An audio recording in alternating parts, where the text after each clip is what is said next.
Circle 8. Circle 8. Circle 8. Welcome to Circle 8. General concepts. The immediately succeeding discussion will focus more on the general theoretical concepts of the therapy. It is seen best by the researcher to introduce the general concepts first before presenting the mechanics of neurosis. A. Concept of Gestalt. The German word Gestalt has no direct English translation. It would mean roughly as configuration, pattern, or whole. Gestalt is derived from the word gestalten, which signifies form and means to make a comprehensive one. France, 1978, page 80. Think of a song melody as Gestalt. A number of things can be done without changing its cohesive oneness. One can vary the key, increase the speed, play it softly or loudly, or played with a single or varied instrument, yet retained the melodic line. The perception of Gestalt is a function of the figure-ground relationship. To elucidate further, at any given moment, we are facing different aspects of our perception, and out from the organization, one object or event protrudes from the rest. We call this dominant object as the figure, and the rest means the ground. According to Gestalt psychologists, perception is organized in such a manner. The background is somewhat like an up-shaped environment, localized further backwards, and actually seems to extend behind the figure as a homogeneous plane on which the figure lies. Koller, 1947. All happenings and perceptions occur in a field with various elements shifting from foreground to background to make different forms or gestalts. The simple perceptual experiment of the early Gestalt psychologists opened the way for further studies showing how motivation affects perceptions, and still later to the therapeutic insights of Perls, who synthesized laws of simple perception, first into a system of psychotherapy, and further into a humanistic view of existence, Polster and Polster, 1974. By conceiving of the need fulfillment pattern in the individual as a process of Gestalt formation and destruction, he was able to make the role of perception so useful to the academicians, available to the field of human behavior, always retaining a critical element, the factor of attention. Vance, 1979, page 81. Perl's statement and example may be helped to expound further the preceding statement. The healthy organism seems to operate within what we call a hierarchy of values. Since it is unable to do more than one thing properly at a time, it attends to the dominant survival need before it attends to any of the others. It operates on the principle of first things first. Once in Africa, I observed a group of deer grazing within 100 yards of a pack of sleeping lions. When one of the lions woke and began to roar in hunger, the deer took speedy flight. Now try for a moment to imagine yourself in the deer's place. Suppose you were running for your life. Soon, you would run out of breath, then you would have to slow down or stop altogether until you get a second wind. At this point, breathing would have become a greater emergency, a greater need than running, just as running had previously become a greater need than eating. The dominant need of an organism at any time becomes the foreground figure, and the other needs recede temporarily in the background. Perls, 1973. B. Organismic self-regulation. The idea forwarded in the immediately preceding section is the nucleus of the concept of organismic self-regulation, which is proponent of the organismic theory like Kurt Goldstein's also posit, Hall and Lindsay, 1973. In a nutshell, the organism, left alone, regulates itself and naturally sees to its own needs and well-beings. Rader, 1973. This self-regulation comprises experiences that maintain and enhance the organism as preferred activities. Nye, 1981. This homeostatic phenomenon is the process by which the organism maintains its equilibrium and therefore its health under varying circumstances. Homeostasis is the very process by which the organism satisfies its need. The needs of the organism are many, and each need upsets the equilibrium. Thus, the homeostatic process goes on all of the time. If blood sugar content, for example, goes down, Adrenal glands secrete adrenaline. Adrenaline makes the liver turns its stores of glycogen into sugar. The sugar passes into the blood and brings the blood sugar up. The drop of blood sugar has also another effect, and this is the sensation of hunger upon which the organism satisfies by eating. This homeostatic process Perls calls self-regulation, the process that forms a strong basis by which the organism interacts with its environment. Perls, 1973. This concept of Perls is much the same as with Carl Rogers' organismic valuing process. It describes a process associated with actualization and helps to explain the positive direction of organismic growth. Infants, for example, according to Rogers, have a very efficient and soundly based notion of organismic valuing. The infant's values are very clear, preferences and dislikes are quite obvious. Experiences that maintain and enhance the organism are preferred. Experiences that do not actualize the organism are rejected. The infant values food positively when hungry and negatively when satiated. The valuing process functions spontaneously without preconceived judgment or concerned and detailed thought. Nye, 1981. The wisdom of self-regulation is well stated by Perls et al. In Gestalt Therapy, 1951. The privilege comes simply from this, that what seems spontaneously important does in fact marshal the most energy of behavior. Self-regulating action is brighter, stronger, and shrewder.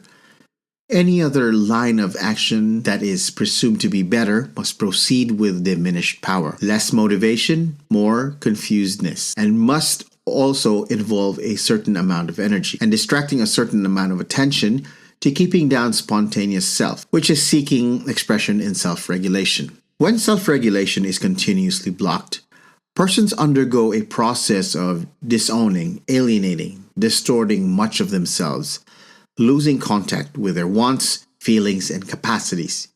Rader, 1978.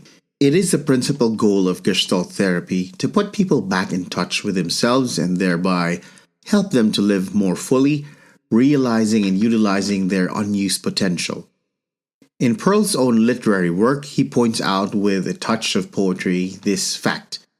1,000 plastic flowers don't make a desert bloom. 1,000 empty faces don't fill an empty room. 1969. The aim of Gestalt therapy for Perls is to turn paper people into true people, to help individuals become more attuned to their organismic self-regulation and once more develop a sense of spontaneity and flexibility. Letter C. Here and now. The value of the present is so much emphasized in Gestalt therapy. It considers that the most important event in the client's life is what is happening at the moment. This does not mean that the past and future has no place in psychotherapy. Rather, if the past does affect the person, it is being brought to the present by certain contentful activities. In fact, the act of remembering the past and planning the future are all actions done in the now. Davison, 1994. Some individuals behave as if they are in the past or in the future. Doing such, these activities deny them of the lively possibilities of the present. In a sense, these activities rob them of certain opportunities offered in the present because most often these activities are what is central in their behavior, an unfinished business that they have to attend to, and not yet fully because they are also other figures they are attending to in the present. Both attending contains the same element of a lack of life, which is, as the researcher shall explain later, is central to neurosis. The power of the present to resolve these predicaments is well summarized by Polster and Polster, 1973. Only in the present can the individual's sensory and motor systems function. It is from the perspective of these functions that present experiences can be palpable and lively. A patient remembering a past event stifles up while telling about having been spanked by his father. If he treats that incident merely as a past event, he is only minimally present. Were he to become aware of this stifling quality, his present experience would be heightened greatly. Then he could further allow his stagnant tightness into a live tension system. He might well tell the story with a rage that is inherent in his tension. Tension has its own directional power and moves into the present by erupting into verbal eloquence, crying, screaming, and other expressive actions. What had previously been choked off cast into the past becomes reborn now through the current available sensory and motor realities. Completion emerges through recognition, enhancement, and continuing focus until motor discharges available in the present finally releases the person from living in the dead past. The adherence to present-centeredness of Gestalt Therapy has a couple of reasons. These reasons have been given by Passons in his book of Gestalt Approaches to Counseling, 1975. Summarizing his work would yield the following. Number 1, it is not possible for a person to experience anything other than what he is doing at the moment, regardless of the type of experience, like feeling, thinking, and sensing. It can be lived only in the now. Number 2, changes in the person can only occur in the present. Number 3, feeling the actuality of the present also results in clear contact with the environment. This implies that the utilization of the full resources of the person can only be realized if he is well focused on the here and now, provided that he is fully aware in discovering about what he needs and how to go about getting them. Number 4, the sense of self is also in a way enhanced. This is me doing this right now. The individual gains a sense of self as one who is thinking, feeling, and doing. The focus on the present is basically the main reason why Gestalt therapy is also classified as an existential therapy. In fact, one could generally see the presence of this topic in all the literature of Gestalt therapy. The concept of here and now is one of its major cornerstones. Perls, 1974, had his own words for the emphasis. Whatever is actual is, as regards to time, always is in the present. Whatever happened in the past was actual then, just as whatever occurs in the future will be actual at the moment.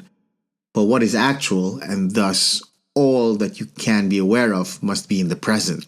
Hence, the stress if we wish to develop the feeling of actuality on words such as now and at this moment.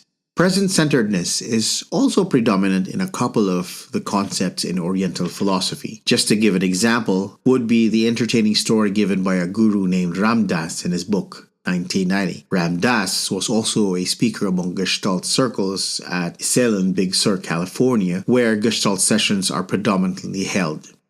Stressing the importance of the present, he had this story to share. There was once a king who was going to put to death many people, but before doing so, he offered a challenge. If any of them could come up with something which would make him happy when he is sad, and sad when he is happy, he would spare their lives. All night, the wise man meditated on the matter.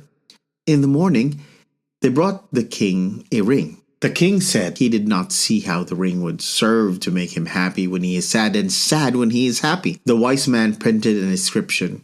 When the king read it, he was so delighted he spared them all. And the inscription, "This too shall pass." The point of this story lies in the value of the present, that is, a fleeting moment, yet the only real moment. Much of this moment for some individuals may pass through without utilizing and experiencing what it gives, in spite of the fact that such a moment once gone can never happen again. As Heraclitus pointed out, you cannot step into the same river twice. There is so much to read when it comes to the primacy of the present, not only from the existential philosophers, but even from the lines of poets. In stressing the importance of present, for example, Henry Wadsworth Longfellow wrote in his poem, Psalm of Life, "Trust no future, however pleasant. Let the dead past bury its dead. Act in the living present, heart within and gone to hurt." D. Awareness and responsibility. Awareness, loosely defined, would mean consciousness attended by the person in a given moment. John O. Stevens, in his whole book on awareness, Experiencing, Experimenting, Exploring, 1971, describes the focus of awareness into three realms. External, that which is perceived by the person through the basic senses from the environment. Internal, this would mean feelings, inner state, body reactions, or in general, what is being noticed under the skin. And finally, fantasy experience, which refers to planning, daydreaming, judging, thinking, remembering, and all the mental activities that are not included in the first two realms. Perls, 1969. therapy said the same things but in a more technical aspect, i.e., outer zone for external awareness, self zone for internal awareness, and intermediate zone for fantasy experiences. Awareness should not be confused with introspection or insight. Rather, at its best, awareness is a continuous means for keeping up to date with oneself. It is always there, like an underground stream, ready to be tapped into when needed, a refreshing and revitalizing experience. Polster and Polster, 1973. For Perls, the two legs Gestalt Therapy walks with are the now and how. The essence of Gestalt Therapy hinges into these two words. Now covers all that exists and is the basis for awareness. How covers behavior and what is an ongoing process. To help clients into focus on their present and experience more intensely the immediate feelings, the Gestaltists ask the questions that lead to the present-centeredness. Corey, 1985. Example of the questions are: how are you feeling right now? What are you aware of right now? What are you expecting to happen now? Describe how you are anxious at this moment. Gestalt therapy focuses on the obvious movements, posture, language, patterns, voice gestures, and interaction with others. In Perl's idea, it is nothing but being aware from the second to second what is going on. However, as soon as the awareness becomes unpleasant, most people interrupt the flow. Then suddenly, they start intellectualizing, flight into the past, expectations, daydreaming, jumping like a grasshopper from experience to experience, and none of these experiences are ever experienced. But just like a kind of flash which leaves all the available material inadmissible and unused. Perls, 1969. There seem to be a lot of processes a person undergoes that is not central to his awareness. We can take a lot of examples regarding this fact. This mother who yields at the kids looking for a comb ends up not knowing that it is just on her hair clinging. The man who walks at Colon Street and daydreaming, not noticing that he already had bumped into a small vendor display. When confronted or much worse asked to pay the damage, would most certainly respond that he didn't do so. Or when mom prepares a hearty dinner for dad and he doesn't notice it because while eating he's also engrossed into something else, most likely an office work that he could not get his mind off of. The last example would be catastrophic indeed. Gestalt technique demands that the client experiences much of himself as he can, that he experiences himself as fully as he can in the here and now. In Roger's point of view, a greater awareness of the phenomenal field. The more the person becomes aware of himself, the more he learns about what his self is. As he experiences the ways in which he prevents himself from being now, the ways in which he interrupts himself, the ways he will also begin to experience himself he has interrupted. Perls, 1973. Gestalt therapy is in a way an awareness therapy. In Perls' own words, awareness per se, by and itself, can be curative. Because with full awareness, you become aware of the organismic self-regulation. You can let the organism take over without interfering, without interrupting. We can rely on the wisdom of the organism. Perls, 1969. When the method of therapy shall be discussed, more of this concept of awareness will be explained, especially in its various technique of presentation. The idea of awareness presupposes the concept of responsibility. Corey. Responsibility in Gestalt therapy is not equated with obligations and duties a person is expected to function. Responsibility is response-ability. The idea that the person himself alone is the creator of the feeling, the action, and is, in a greater sense, the life he or she is living. The concept of responsibility in Gestalt therapy is an influence of existentialism. The idea became a basic message that one must take responsibility for one's own existence. Edward Smith, 1976, had colorfully worded it in the following. Perl sometimes rewrote responsibility with response-ability. By this, he meant that the basic given in life is the ability to personally respond. Only I can move me, think of me, feel me, live me. The corollary of this is I cannot move you, think you, feel you, live you. I am I, you are you. When we lose awareness of this existentialum, we find ourselves in the confusing situation of trying to credit or discredit ourselves for what others do, or credit or discredit others for what we do. The core of Gestalt Therapy relates to helping members assume responsibility for whatever they are experiencing and doing, rather than placing blame on others for who or what they are now. It means that we avoid manipulating others by fixing upon them the blame for whatever we are feeling and doing. It also means that we do not keep ourselves helpless by expecting others to support us in a variety of ways when we are able to provide the support for ourselves. One way we can promote an increasing sense of responsibility is by becoming aware of the ways in which we give away our power by making others responsible for us. Another way is to separate our own expectations from what we think others expect of us, and then to make a conscious decision to live by our own expectations. Corey, 1985. The crux of assuming responsibility is becoming aware of moment-by-moment experiencing and seeing how we are providing meaning to this experience.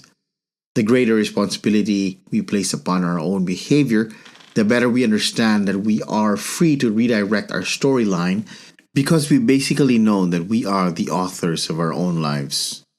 The addict who attributes his being an addict to the inadequate love of parents and capitalizes on this blame can hardly move towards the direction of change, for he has gained a permit or a license for the state he is in. We can understand the futility of this way of thinking when we read the lines of his subtext, "Unless you learn to give me love, I will remain delinquent." In discussing the concept of responsibility in Gestalt Therapy, there is no mention of discounting reasons for the occurrence of behavior. There are reasons for behaving, but one must also understand that there is a very thin line between adequate reasons and mere rationalizations. The problem is greatly compounded when one discovers that rationalizations can also appear in the guise of adequate reasons, fabricated to create justifications for certain malingering actions. So as not to let such an anomaly interfere, the individual is taught of this sense of responsibility, which gives him a greater sense of freedom that no matter what the pay, biological entrapments had been in his past, the catastrophic anxieties of his future, he, in his core person, has the capacity to redirect his actions to a path of a more meaningful experience as he would wish. This concept of responsibility also awakens the hedonist from his vulgar sense of here and now, since it also implies ownership of whatever actions a person takes without unnecessary excuses. As Viktor Frankl, the founder of logotherapy, which is also existential in nature and the philosophy, pointed out, as we erect a statue of liberty in the East Coast, we must also erect a statue of responsibility in the West Coast. To stress this point of responsibility, there was a story about a young man who went to his shrink for some problems. In one of the sessions, he told the psychiatrist that his mother was literally taking his life away from him, that his mother is deciding for him in almost every aspect of his life, including what clothes to wear. The shrink told him to take it back, meaning to take back the life that was taken away. So when the man went home, his mother asked him to do an errand or so, of which he really didn't feel like doing. So he said no for the first time. His mother prodded again, and then he gave the same answer until his mother told him that there are consequences for such a behavior. With this, he responded, "I'm ready for that." To be responsible means to answer for one's life, something that is not really easy to do. In the process of awareness, one would know what he or she is truly responsible about.